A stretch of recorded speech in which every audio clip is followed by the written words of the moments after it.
Annabelle, sweetie, this table is for family. Why don't you find yourself a spot at the bar? My mom said it with a smile, in front of 30 guests, at my grandmother's 80th birthday dinner. Everyone laughed. A few nodded along like it was perfectly reasonable. Then the waiter placed a $3,270 bill in front of me. Just me. For all 30 of them. I took a sip of water, smiled, and paid every cent. But before I could stand, a voice from the head of the table cut through the room.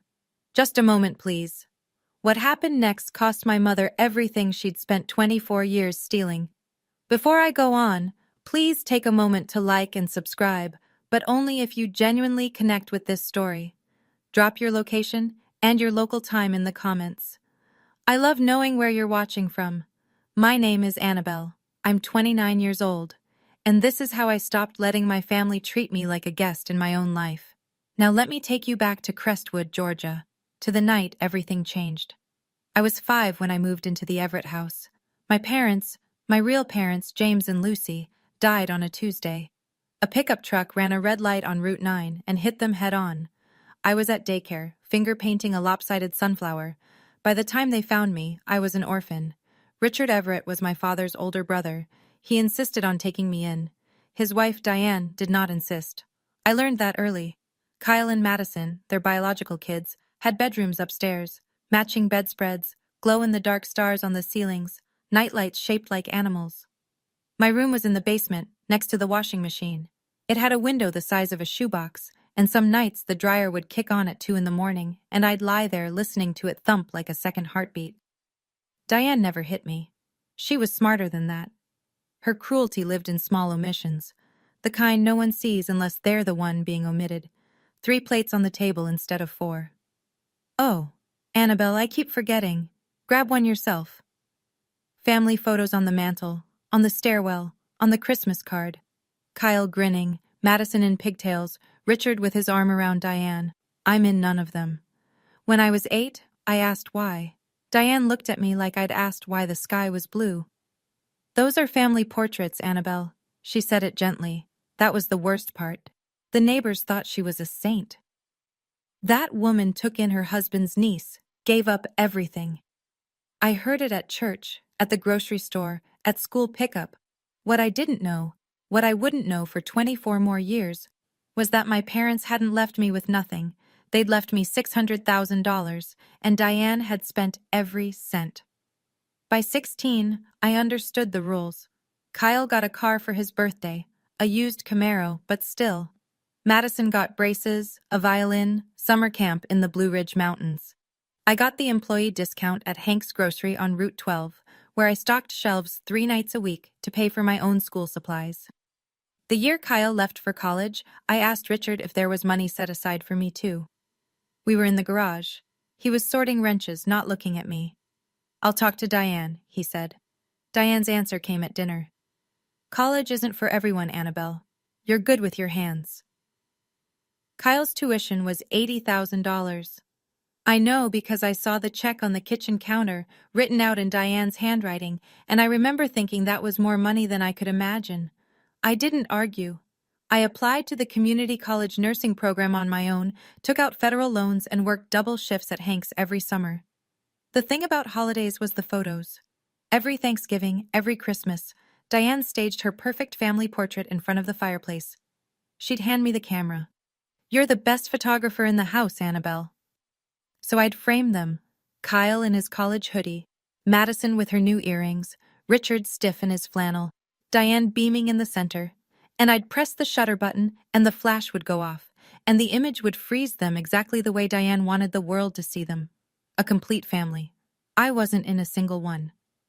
But there was one person in that family who never forgot me. One person who set a place for me every single time, without being asked. Eleanor Everett was 80 years old, 5'2", and the only person in that family who made me feel like I had a right to breathe. She was Richard's mother, a retired school teacher with a kitchen that always smelled like cinnamon, and a voice that could silence a room without rising above a whisper. Every Sunday, Eleanor picked me up at 9 sharp. We'd drive to her cottage on Maple Hill, and she'd teach me how to bake, apple crumble, buttermilk biscuits, peach cobbler from scratch. While the oven hummed, she'd tell me stories about my father.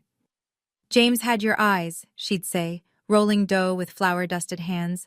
And your mother, Lucy smiled like sunshine after rain. You have that same smile, Annabelle. I'd hold those words like coins in my pocket, turning them over during the long nights in the basement room. Diane hated my Sundays with Eleanor. She's 80 years old, Annabelle. You're wearing her out. She's fragile. Don't bother her with your problems. Maybe skip this week. She needs rest. I always went anyway, until the year Diane told me if I kept making trouble, she'd tell Eleanor I didn't want to come anymore. I was 14. I believed her. So I started asking permission first, and permission was not always granted. One Sunday, just before I turned 17, Eleanor said something I didn't understand. She put down her rolling pin, looked at me with eyes that were sharp and sad at the same time.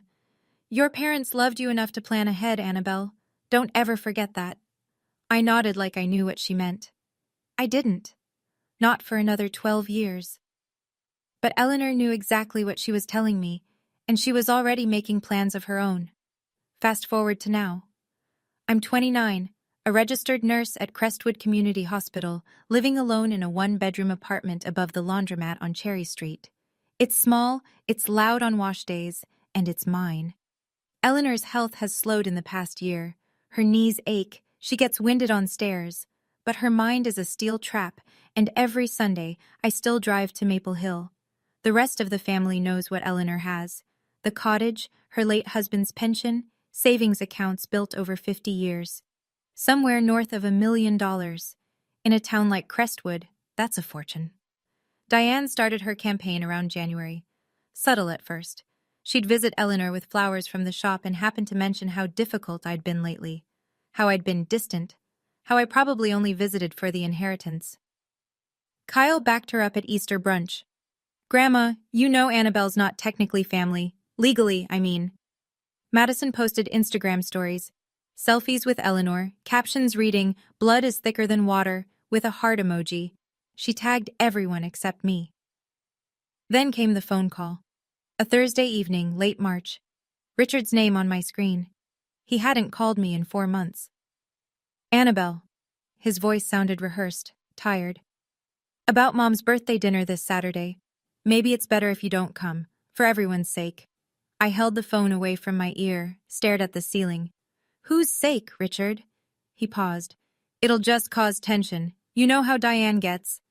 I did know. That was the problem. I told him I'd think about it. Hung up. I didn't know then that the phone call was part of something much bigger. A plan already weeks in motion. I called Eleanor the next morning.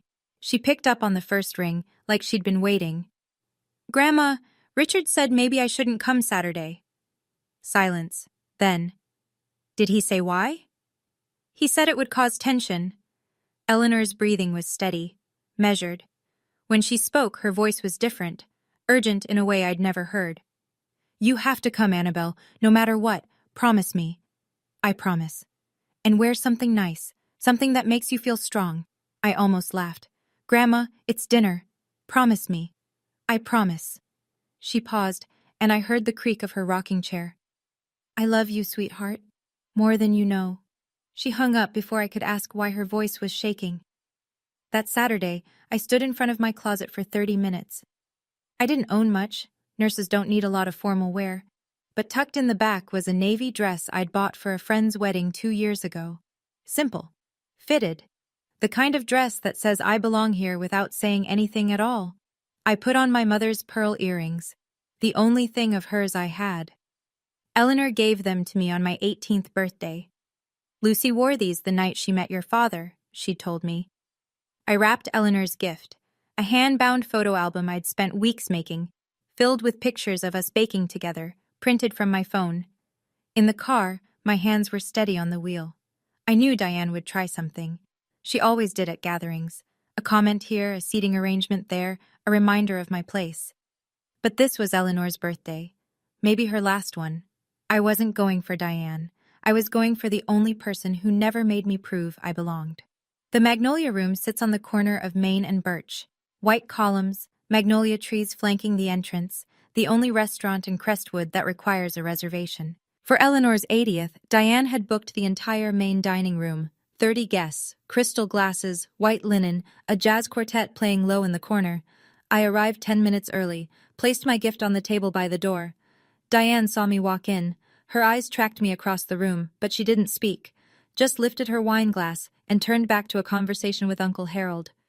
Eleanor sat at the head of the long table. She looked tired, thinner than last Sunday, her cardigan hanging loose on her shoulders. But when she saw me, her face changed. She reached out with both hands. There you are. I leaned down, kissed her cheek, and felt her grip tighten around my fingers, tight enough to hurt. Sit by me, she whispered. I pulled out the chair to her left. Then I noticed the man on her right. Silver hair, gray suit, leather briefcase tucked under his chair. I'd never seen him before. He gave me a polite nod but said nothing. Who's that? I asked Eleanor quietly. A friend, she said. You'll meet him later. Kyle arrived next, laughing too loud about something on his phone. He saw me, stopped mid-laugh. Oh, you actually came. Madison trailed behind, already angling her phone for a selfie with the chandelier. She positioned herself next to Eleanor, framing the shot carefully. I watched her adjust the angle 3 times, each time making sure I wasn't in it. Dinner started. Plates came out. Conversation hummed. Everything felt normal, but in this family, normal was just the overture before the storm. Diane stood up between the appetizer and the main course. She tapped her glass with a butter knife. The jazz quartet stopped. Thank you all for being here tonight, she said, voice honey warm, scanning the room. Family means everything to us Everetts. She lingered on the word family. Her eyes found mine for exactly 1 second. I'd like to introduce everyone at our table. My wonderful son, Kyle. Some of you know he just closed a big deal in Savannah. Kyle raised his glass. My beautiful daughter, Madison. She's been taking such good care of Grandma lately. Madison blew a kiss to Eleanor. And of course, my husband Richard, the backbone of this family. Richard nodded stiffly. That was it. 3 children introduced. The full roster according to Diane. A woman across the table, I didn't recognize her, maybe someone from Richard's work, leaned forward. And who's this lovely young lady beside Eleanor? Diane blinked, then smiled. Oh, that's Annabelle. She grew up around us. Grew up around us, like a stray cat fed on the porch. The woman nodded politely. The moment passed. Then Madison reached across me for the bread basket. Her elbow caught my wine glass, red wine, straight down the front of my navy dress. Oops, Madison pressed her napkin to her lips. Sorry, white would have been a safer choice for you. A few people chuckled. Kyle smirked into his water glass. I looked down at the stain spreading across my lap, dark red, blooming like a bruise. I didn't react. I picked up my napkin, dabbed the fabric twice, and set it back on my knee. Eleanor's hand found mine under the table. She squeezed once, I squeezed back. The main course arrived. Filet mignon, roasted asparagus, truffle mashed potatoes. The smell alone was worth more than my weekly grocery budget. That's when Diane made her move. We need to rearrange a bit, she announced. Uncle Harold needs more room for his chair. Annabelle, sweetie, the bar has some lovely seats. You'd be more comfortable there. It wasn't a question. Kyle leaned back. Yeah, it's not like you're giving a toast. A few people at the far end of the table exchanged glances. 1 or 2 laughed. Not cruelly, just the automatic laugh people give when they don't want to make things awkward. No one objected. I looked at Richard. He was staring at his plate like it held the answer to something. His fork hadn't moved. I looked at Eleanor. Her jaw was tight. Her knuckles were white around her napkin. But she met my eyes and gave me the smallest nod. Barely a tilt of her chin. Wait. Not yet. So I stood up, smoothed my wine-stained dress, picked up my water glass. Happy birthday, Grandma, I said. My voice didn't crack. I walked to the bar at the far end of the dining room. 12 steps, I counted, sat on a stool, set my glass down, and kept my back straight. The bartender, a young guy, maybe 22, looked at me with something between confusion and sympathy. You okay? He asked quietly. I'm fine. I wasn't. But I'd had 24 years of practice at being fine. Have you ever sat in a room full of people and felt completely invisible? Like the air you breathe doesn't count because no one's watching you breathe it? If you have, tell me in the comments. I want to know I'm not the only one. From the bar, I had a clear view of the table. Diane was laughing, refilling glasses, touching people's arms. The perfect hostess. Kyle was telling a story that involved hand gestures and a punchline I couldn't hear. Madison kept checking her phone under the table. Eleanor sat at the head, eating nothing, watching everything. The man in the gray suit hadn't moved. His briefcase stayed under his chair. He cut his steak in precise squares and spoke to no one. 20 minutes passed. Then Madison stood, phone in hand, and walked toward the restroom. She passed right by me, didn't even glance in my direction, like the bar stool was empty. She stopped in the hallway, maybe 6 feet from me. She must have assumed I couldn't hear over the jazz quartet. She was wrong. "It's working," Madison said into the phone. Her voice was low, but the hallway carried sound like a tunnel. "She's at the bar. Mom says one more push and she'll leave for good." Pause. She listened. "No, Grandma doesn't suspect anything. Mom's handling it. We just need her out of the picture before Grandma's lawyer does anything." My hand tightened around my glass. Lawyer. Before Grandma's lawyer does anything. Madison laughed at something the other person said, then walked back toward the dining room without looking at me. I sat very still. This wasn't spontaneous cruelty. This wasn't Diane having a bad night or a few too many glasses of wine. This was a plan. Coordinated. Timed. Designed to push me out the door before something happened. Something involving Eleanor and a lawyer. I didn't know what yet, but the man in the gray suit with the briefcase suddenly made a lot more sense. Dessert came, a 3-tier cake with white frosting and 80 candles. Everyone sang. From the bar, I mouthed the words. Eleanor blew out the candles in 2 breaths. The room cheered. Then she leaned toward Richard and said something I couldn't hear. Richard stood, helped her up, and walked her slowly toward the restroom hallway. But Eleanor stopped at the bar. She reached for my hand. Hers was thin, papery. I could feel every bone, but her grip was iron. "Don't leave tonight," she said. Her voice was barely above a breath. "No matter what happens, promise me." "I already promised, Grandma." "I know." She pulled me slightly closer. "Your parents left you more than memories, Annabelle. It's time you knew." My stomach dropped. "What do you mean?" Richard appeared at her elbow. "Mom, the restroom's this way." Eleanor held my eyes for one more second. Then she let go and shuffled off with Richard, her cane tapping the hardwood floor. I turned on my stool. The man in the gray suit was watching me. Not Diane, not Kyle, me. His expression was unreadable, professional, like a doctor before delivering results. His briefcase sat under his chair. The clasp was brass, and the corner of a thick envelope jutted out from the top, manila, unsealed. He caught me looking, gave the faintest nod, then turned back to his coffee. My heart was beating in my throat. "Your parents left you more than memories." My parents died when I was 5. They were 26 and 28. They drove a 10-year-old Honda and rented a 2-bedroom apartment. What could they possibly have left me? Whatever it was, Diane didn't want me to find out. And that told me everything. Eleanor returned to the table.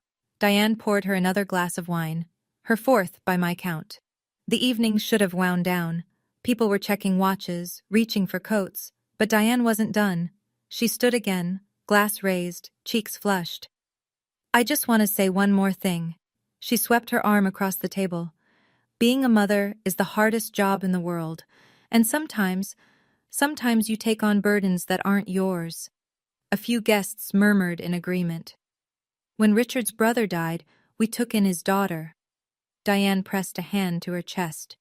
"No one else would. We gave up vacations. We gave up savings. We gave up our space. Our lives, really." A woman near the end of the table spoke up. "That's Annabelle, right? She seems like a sweet girl." Diane tilted her head. The wine made her honest. "Sweet? She's been riding our coattails for 24 years. She laughed, a loose, ugly sound. "Her parents left nothing. Not a dime. We raised her from zero. The room went still. Her parents left nothing. I heard it from 12 steps away, over the jazz, over the clink of glasses, over everything.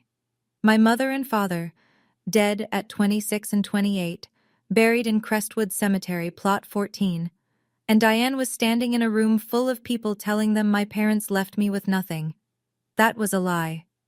I didn't know how yet, but Eleanor's words were still ringing in my ears. My hand trembled, not from sadness. I'd swallowed every insult for 24 years, every forgotten plate, every missing photo, every she grew up around us. But talking about my dead parents like they were deadbeats who abandoned me, that was the line, and Diane had just crossed it. The waiter appeared at my elbow. "Excuse me, ma'am." He was young, polite, clearly uncomfortable. He set a leather bill folder on the bar in front of me. I opened it. $3,270. 30 guests, filet mignon, bottles of Pinot Noir and imported champagne, 3-tier birthday cake, and every cent of it charged to my name. "Mrs. Everett arranged for the reservation under your name," the waiter said quietly. "She provided your card for the deposit." My card. The supplementary card Diane added me to when I was 17.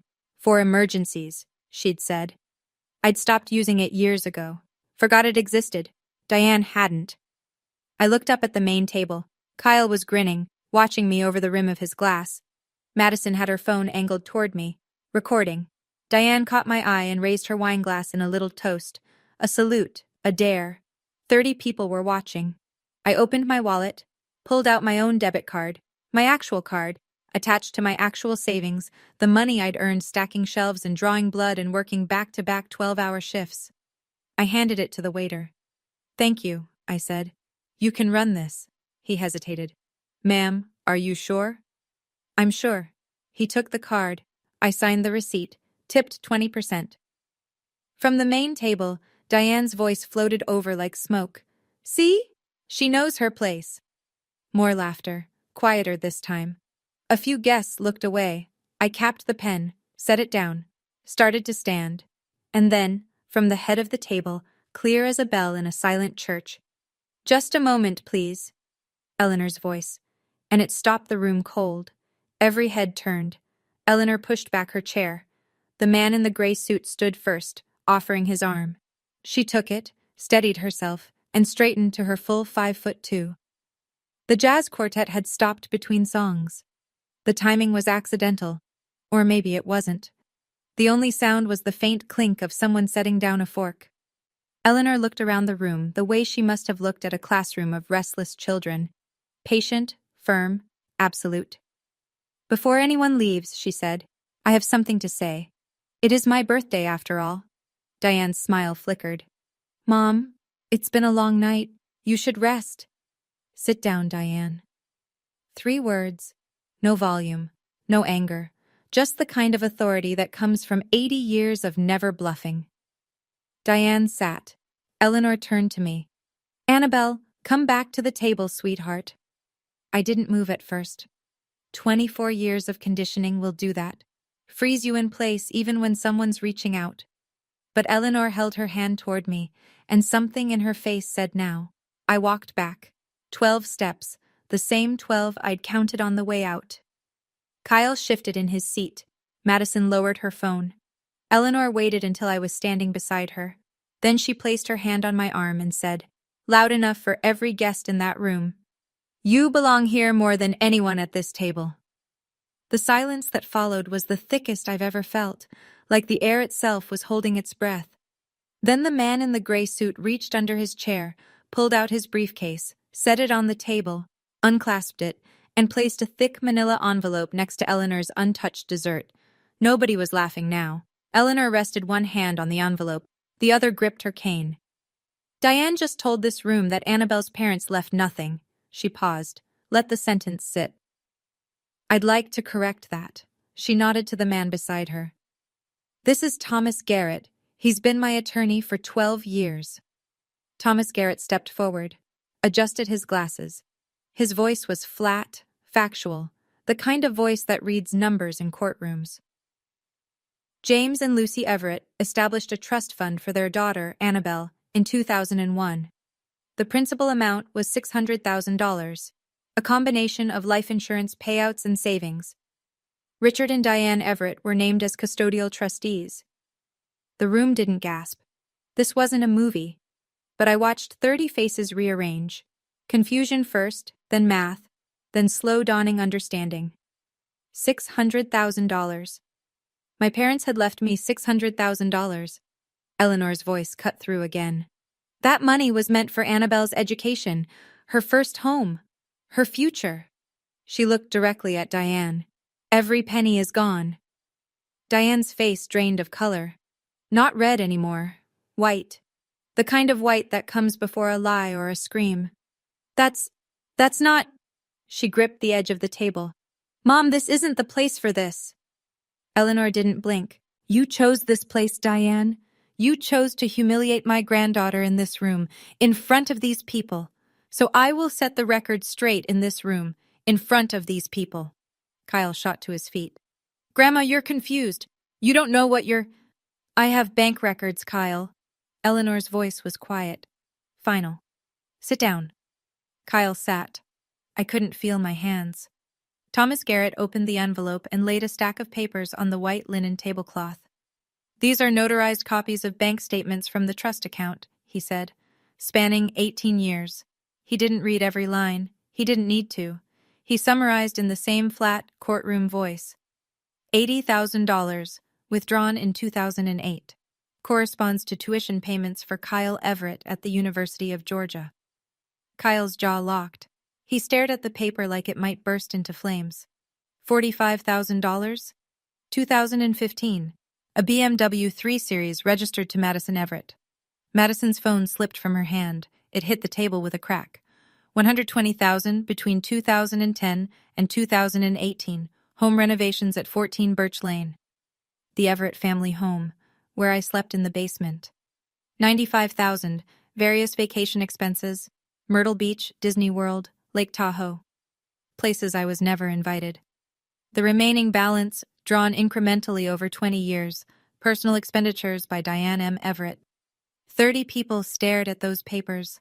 I watched their expressions shift, from polite dinner party neutral to something harder.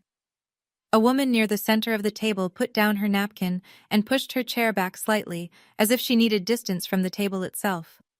Mrs. Patterson, Diane's closest friend, her church group confidant, looked at Diane with an expression I'd never seen directed at her before. Doubt. Madison's voice broke the silence. That money was for the whole family. It was for Annabelle. Eleanor pointed a thin finger at the stack. Her name, her fund, not yours. Richard hadn't moved. His face was the color of the tablecloth. His hands were flat on the table, palms down, as if bracing for an earthquake. I sat there, tears running down my cheeks. I didn't wipe them. Eleanor let the silence hold for 3 full seconds. Then she spoke again. I've spent 80 years watching who in this family deserves what. I've made my decision. Thomas Garrett straightened his tie. Mrs. Eleanor Everett has formally revised her estate plan. Effective immediately, Annabelle Everett is named as sole beneficiary. The room fractured. Kyle knocked his chair backward, standing up. You can't do this! Madison started crying. Loud, messy sobs, mascara streaking. Diane's voice was a blade. She's not even your real grandchild! Eleanor turned to Diane, slowly, the way you turn to face something you've seen coming for a long time. She is my son James's daughter. She is more Everett than you will ever be, Diane. Kyle jabbed a finger toward me. This is manipulation. She's been working on Grandma for years. Eleanor didn't raise her voice. The only person who manipulated anyone in this family is sitting right there. She pointed her cane at Diane. The tip trembled, but the aim was exact. Richard still hadn't spoken. He sat with his hands flat on the table, staring at the candles, looking like a man watching his house burn from the inside. I opened my mouth, closed it, opened it again. I didn't ask for any of this, I said. My voice was steady. Barely. I just wanted to have dinner with my grandmother. Eleanor reached into the pocket of her cardigan, pulled out a photograph, creased and soft from years of handling. She held it up. A man, young, dark-haired, grinning, holding a toddler in a yellow dress. Your father asked me to look after you, Eleanor said. I'm keeping my promise. I took the photo. My father's face. My face. Together. But there was still more to come. Diane shoved her chair back. It hit the wall with a crack that made the bartender flinch. This dinner is over. She grabbed her purse, then spun toward Eleanor. You're clearly not in your right mind. We'll have this thrown out by Monday. Thomas Garrett reached into his briefcase and produced a second document. He set it down like a man laying cards on a table. Mrs. Everett was evaluated 4 weeks ago by Dr. Fiona Reed, board-certified geriatric psychiatrist in Atlanta. Full cognitive assessment. He paused. She is of sound mind. The report is notarized and filed. Diane's mouth opened, closed, opened again. Nothing came out. She turned on me. Her voice was raw, stripped of honey, stripped of everything except venom. You did this. You poisoned her against her own family. I looked at her from across the table, wine stains still on my dress, eyes still wet, hands still shaking. But my voice came out clean. I've been sitting at the bar for 2 hours, Diane. When exactly did I do that? A sound moved through the room. Not laughter, not a gasp, but something between them. A release. Several guests looked down. One man rubbed the back of his neck. Mrs. Patterson stood up. She walked to Diane, leaned close, and asked in a voice she probably thought was a whisper, but carried across the silence like a gunshot. Diane, is this true? About the trust fund? Diane didn't answer. She grabbed Richard's arm. We're leaving! Now! Richard didn't move.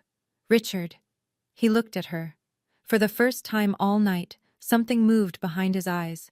Something that looked like it had been caged for a very long time. No, he said. Not yet. Diane changed tactics the way weather changes in Georgia. Sudden, total, without apology. The venom vanished. Her shoulders dropped. Her chin trembled. Tears pooled in her eyes, and when she spoke, her voice was a quivering thread. I gave up everything for that girl. She pressed a hand to her chest. 24 years. My youth, my energy, my savings. And this? This is how I'm repaid? Kyle wrapped an arm around her. It's okay, Mom. We'll fight this. Diane turned to the remaining guests, eyes glistening. She turned an old woman against her own children.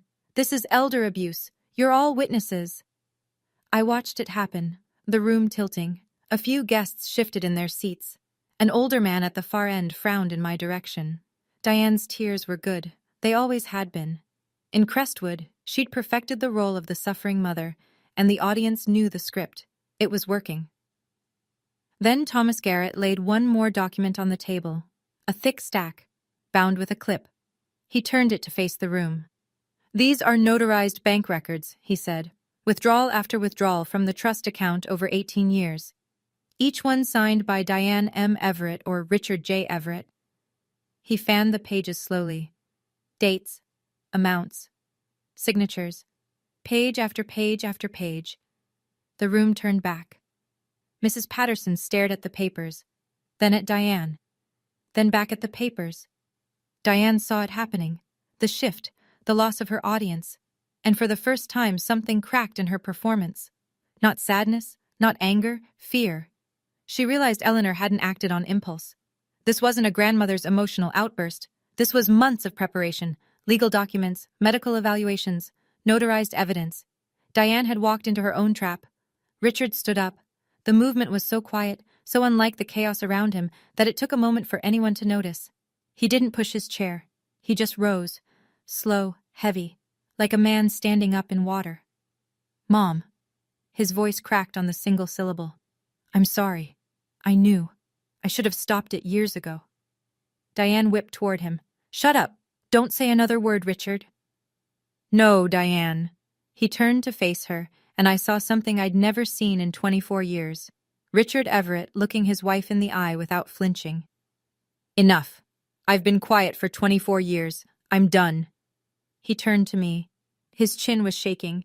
His hands hung at his sides like broken tools. Your parents trusted us, Annabelle. They trusted me. He swallowed. I failed them. I failed you. The room was so silent I could hear the ice melting in someone's glass. I looked at this man, The man who drove me to school when Diane wouldn't, who fixed my bicycle chain in the garage without being asked, who never once raised his voice at me, and who also never once raised it for me. I know, Dad, I said. I hadn't called him Dad in years. It wasn't forgiveness. It was just the truth, the complicated, tangled, insufficient truth of what he was. Kyle stared at his father like he was watching a stranger. Madison stopped crying. Then Richard reached into his back pocket, pulled out something small and creased, a handmade birthday card, construction paper, childish handwriting. Annabelle wrote this for you 15 years ago, Mom, he said to Eleanor. Diane threw it away. I kept it. Eleanor took the card with trembling hands, read it, and wept. I stood up. Not fast, not dramatic, just stood, the way you stand when you've made a decision that took 24 years to arrive. The room was watching. 30 faces, some sympathetic, some stunned, some already composing the version they'd tell tomorrow at church or the grocery store. I didn't care about any of those versions. I looked at Diane. I'm not going to yell, I said.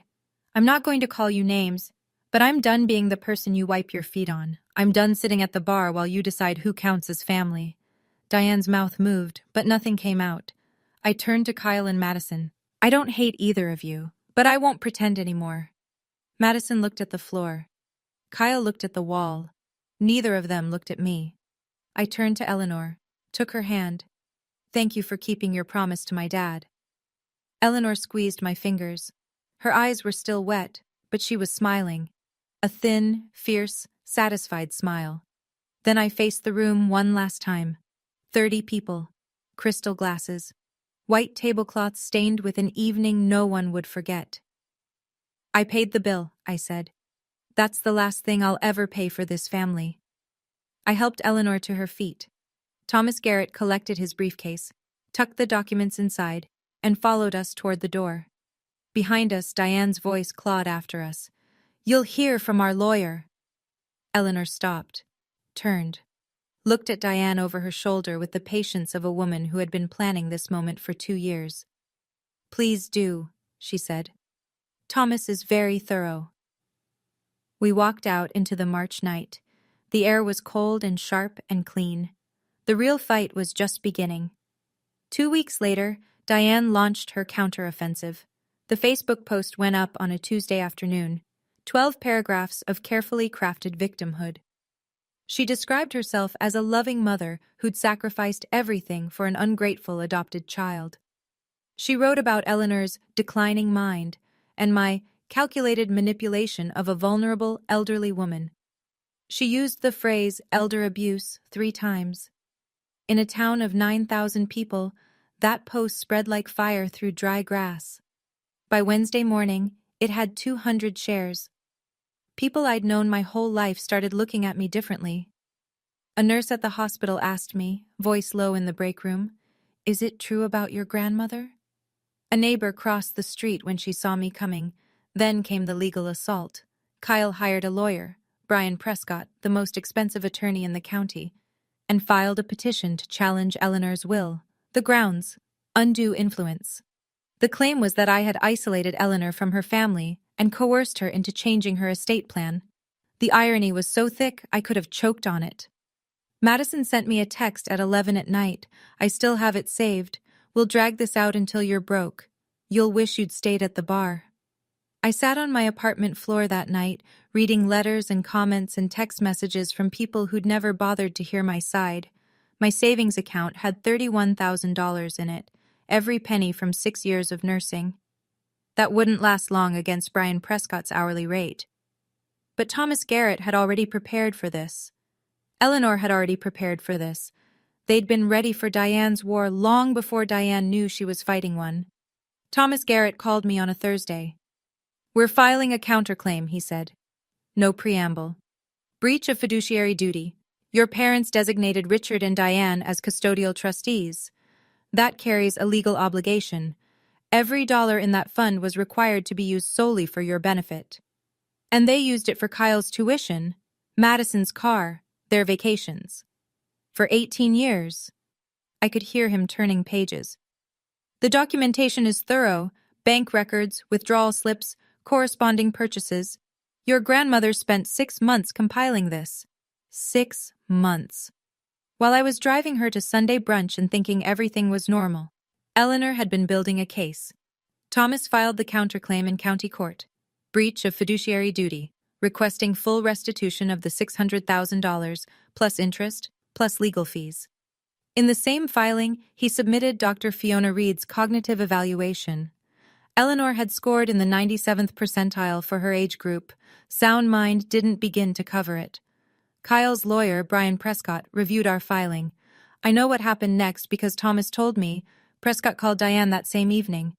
Mrs. Everett, I'd strongly advise you to settle. Diane's answer, according to Thomas, was 4 words. I'd rather burn everything. Sometimes I wonder, if I just walked away that night, taken whatever scraps they offered and disappeared, would life have been easier? Simpler? But then I think about my parents. They set up that fund when they were 25 years old. They planned for a future they wouldn't live to see. They did that for me. I couldn't walk away from that. Would you? I'm curious. Would you fight to the end, or cut your losses and move on? Tell me in the comments. I've thought about this 1,000 times. The hearing took place 6 weeks later at the Mercer County Courthouse, a brick building with columns that needed painting, and a flagpole that leaned slightly to the left. Not dramatic, not cinematic, just a courtroom with fluorescent lights and a judge named Harriet Dawson who wore reading glasses on a chain. I won't recount every motion and objection. Court isn't like television.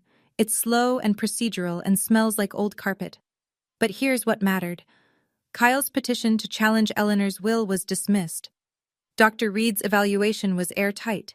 Thomas had documented every interaction between Eleanor and me for the past 2 years. Dates, witnesses, context. There was zero evidence of isolation or coercion. The judge said it plainly. The petitioner has presented no credible basis for the claim of undue influence. Then came the counterclaim. Thomas laid out 18 years of withdrawals. Names, dates, amounts, corresponding purchases. Every page notarized, every signature verified. Diane's lawyer tried to argue the money was used for the household, which included me. Thomas produced my tax returns, my student loan statements, my pay stubs from Hank's grocery. The judge did the math herself. The court finds that the defendants systematically misappropriated funds entrusted to them for the benefit of a minor, Judge Dawson said. The court orders full restitution. $600,000, plus interest, plus Thomas's fees. Roughly $720,000 in total. Diane gripped the defense table. Kyle slammed his palm down. Madison cried. Richard sat perfectly still, hands folded, and said nothing throughout the entire proceeding. We walked out into the parking lot, Thomas, Eleanor, and me. The sun was harsh and bright. Then I heard footsteps behind me, Richard jogging to catch up, holding a battered shoebox against his chest. Richard held out the shoebox. His hands were shaking. This is everything I saved, he said. Photos, your mother's journal, your birth certificate. Diane wanted to throw it all away after the funeral. I hid it in the garage behind the paint cans. I took the box. It weighed almost nothing. I'm not asking you to forgive me, Richard said. I just didn't want you to lose them twice. He turned and walked to his truck. Didn't wait for a response. I stood in the parking lot holding a shoebox full of my parents, and I watched him drive away. That was the last time Richard and I spoke face to face. The fallout in Crestwood was swift and merciless. The way small towns handle scandals they can't ignore. Diane's Facebook post, the one with 200 shares, became evidence of a different story. People reread it through new eyes. The comments section turned. Mrs. Patterson, the church group friend who'd asked Diane about the trust fund at the restaurant, called Diane the following Sunday. I think you should find another church group, Diane. The flower shop on Oak Street, Diane's Petals, the one she'd run for 15 years, lost 1/3 of its customers in a month. In a town that runs on reputation, a court ruling is a scarlet letter. Kyle's real estate firm let him go. His boss didn't cite the case directly. He said, if you can't manage your own family's finances, how can clients trust you with theirs? Madison, who'd never held a job longer than 3 months, lost her only income source, Diane's support. She applied at a grocery store on Route 12. The same Route 12 store where I once stacked shelves at 16. Some things come full circle without anyone planning it. Even after the ruling, Diane's version of events still floated around certain corners of Crestwood. Some people believe the first story they hear, no matter what comes after. I was still the gold digger to a handful of neighbors. Still, the adopted girl who manipulated a sick old woman in a few group chats. Then Nora got involved.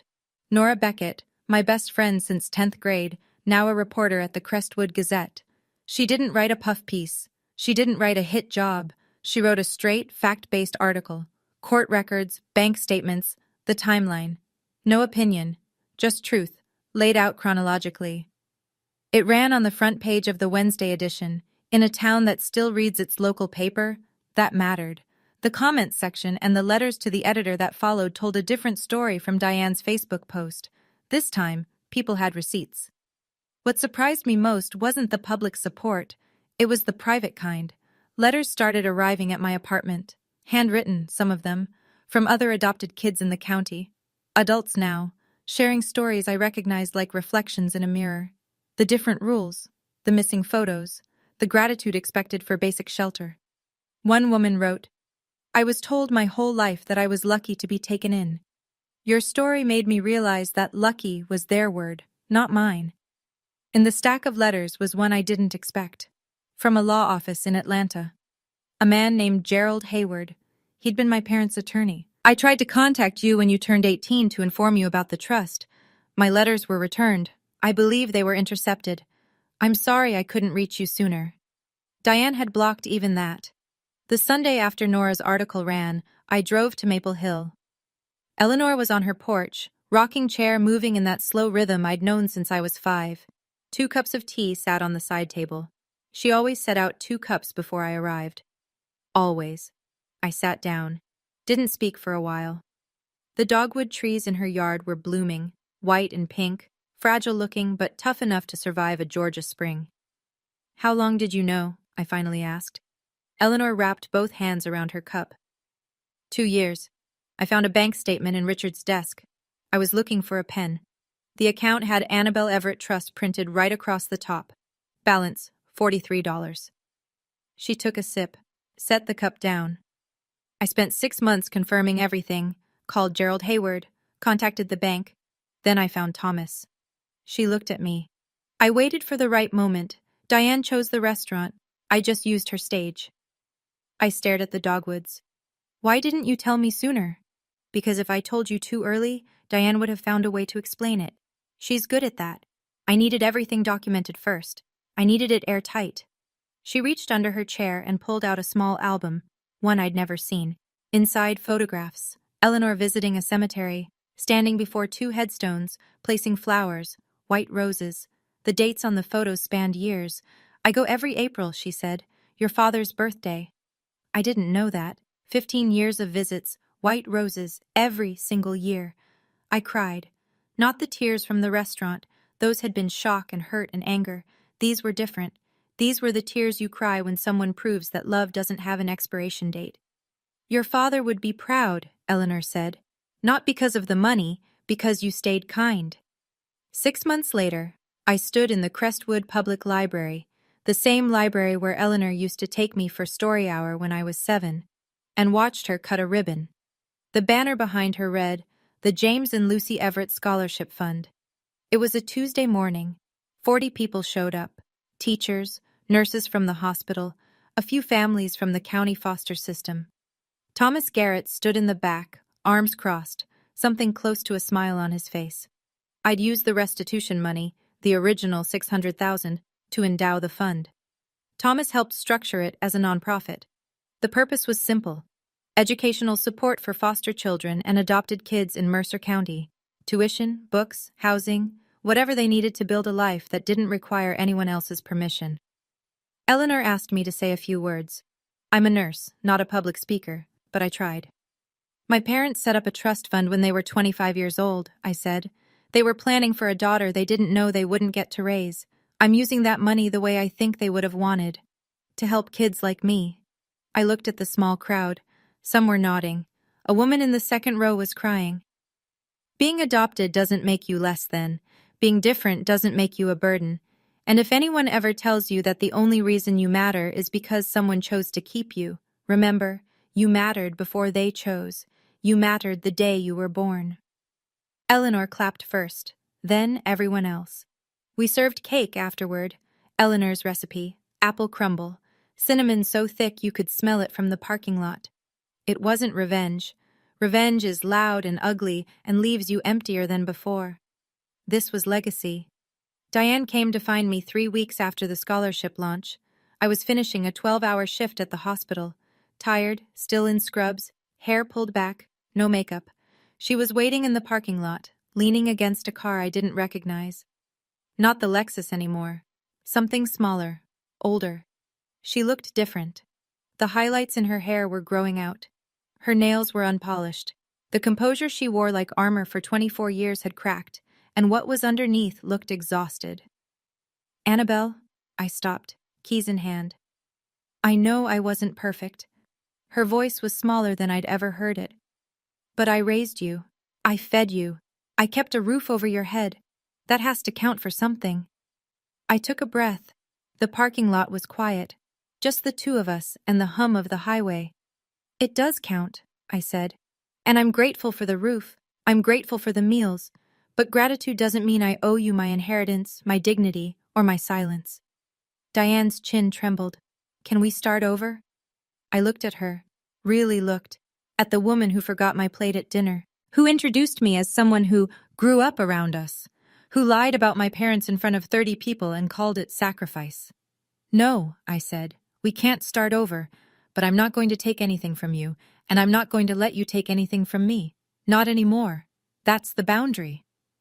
She opened her mouth, closed it, nodded once, small, defeated, and walked back to her car. I watched her pull out of the lot and turn onto Route 12. I didn't call after her. I went inside, clocked in for the night shift, and took care of my patients. Life continues. Diane sold the house on Birch Lane, the one renovated with my trust fund money. After the settlement, legal fees, and back taxes, she cleared just enough to rent a 1-bedroom apartment on the east side of town. The flower shop closed in August. 15 years of Diane's petals, gone. The sign hung in the window for weeks before someone finally took it down. Kyle left Crestwood without saying goodbye. To me or to anyone, as far as I know. Last I heard, he was selling real estate in Tallahassee. He deleted his Facebook, changed his phone number.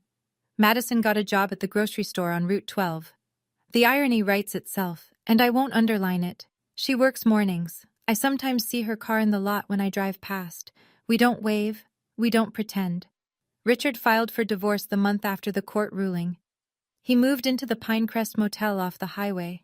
He sends me a letter every month, handwritten, on yellow legal pad paper. He doesn't ask for forgiveness. He writes about going to therapy, about the things he should have said 20 years ago, about learning to sit with guilt instead of hiding from it. I read every letter. I keep them in a drawer beside my bed. I haven't written back yet. I don't know if I will, but I don't throw them away. That feels like something. Maybe one day it'll feel like enough. Eleanor is still here, still sharp, still making apple crumble every Sunday. The difference now is that I drive to Maple Hill and park in the driveway without checking my phone first to see if Diane has given me permission. I don't need permission anymore. I never did. I'm not telling you this story to gloat. I'm telling you because for 24 years, I believed that belonging was something other people could give me or take away. That if I was just quiet enough, grateful enough, small enough, eventually Diane would look at me and see a daughter instead of a debt. She never did. And that was never my failing. It was hers. If you're in a situation like mine, where someone uses the word family like a leash, where gratitude is just another name for control, I want you to hear this. Setting a boundary is not revenge. It's not cruelty. It's not even anger. It's the moment you stop agreeing that you're worth less than they've decided. Boundaries aren't walls. They're doors. You choose who walks through. I still work at Crestwood Community Hospital. I still live above the laundromat on Cherry Street. The dryer downstairs still kicks on at 2 in the morning sometimes, and I lie there listening to it, But now, in my own apartment, it sounds different. It sounds like my life, not someone else's leftovers. On my nightstand, there's a photograph. A young man with dark hair, grinning, holding a toddler in a yellow dress.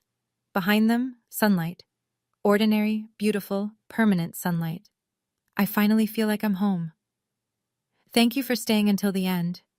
If this story touched something in you, press that like button so more people get to hear it. And if you've ever been told you should be grateful for less than you deserve, write it down. Put it in the comments. I read every single one, and I promise you, you're not alone. There's another story waiting for you in the description below. I think you'll feel it the same way. I'll see you there.